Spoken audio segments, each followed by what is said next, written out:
News when you want it with Bloomberg News Now. I'm Amy Morris. President Trump's former national security advisor, John Bolton, is reportedly expected to plead guilty to mishandling classified documents and has agreed to pay a $2 million fine. It's a deal that would allow him to avoid prison time. The plea deal comes after Bolton was charged by prosecutors in Maryland for allegedly keeping diary entries in his home from the first Trump term. He is not expected to plead guilty to allegations of transmission of classified information.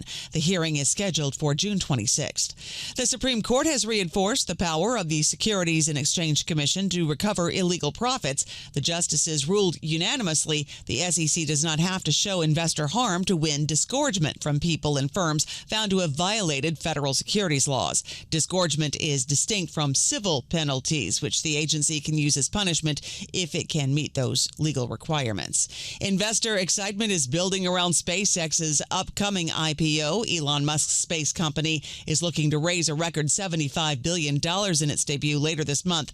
JP Morgan Chase CEO Jamie Dimon plans to sell his high net worth investors on it at a live event later today, even though his bank is not the lead deal maker.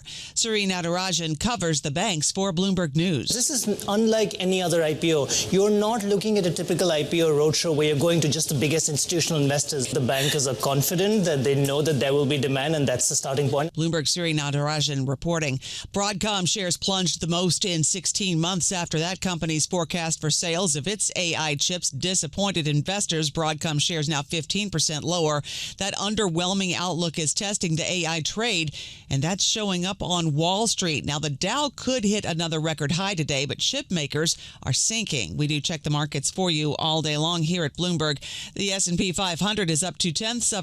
NASDAQ down 0.3%. The Dow up 1.7%. The 10-year Treasury yield at 4.46%. The 2-year yield at 4.04%. WTI crude oil now approaching $93 a barrel. Brent crude just over $95 a barrel. Iran says there have been no recent progress in talks with the U.S. over an interim peace deal. Fighting has persisted in Lebanon despite Washington's declaration of a ceasefire. The U.S. and Iran are struggling to finalize details of a deal meant to see the sides extend their truce by 2 months and Iran reopen the Strait of Hormuz to commercial ships. Now, Kuwait has become a key target of Iran as its ceasefire with Washington frays and the clashes escalate. Secretary of State Marco Rubio is meeting today with Kuwait's foreign minister in Washington, while the United Arab Emirates is calling for more action by Gulf states to deter Iran's attacks.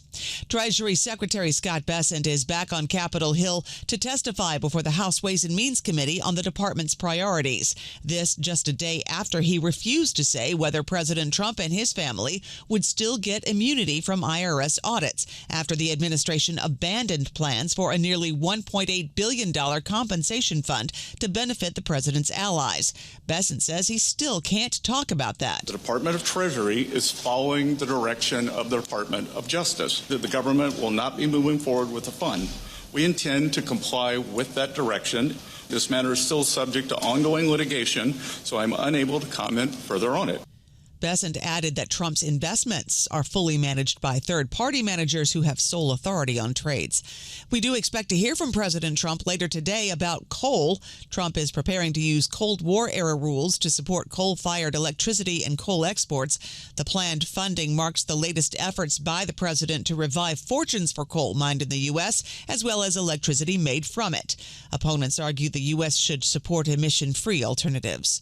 Jobless claims rose to their highest level since February last week to 225,000, but that includes Memorial Day and the start of summer break. Anna Wong is chief U.S. economist at Bloomberg Economics. It's an improving labor market, and with this upside surprise in jobless claims, I would say that most of it is due to seasonal factors. Anna Wong with Bloomberg Economics. This is our last look at the labor market before tomorrow's May jobs report.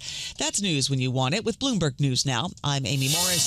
This is Bloomberg.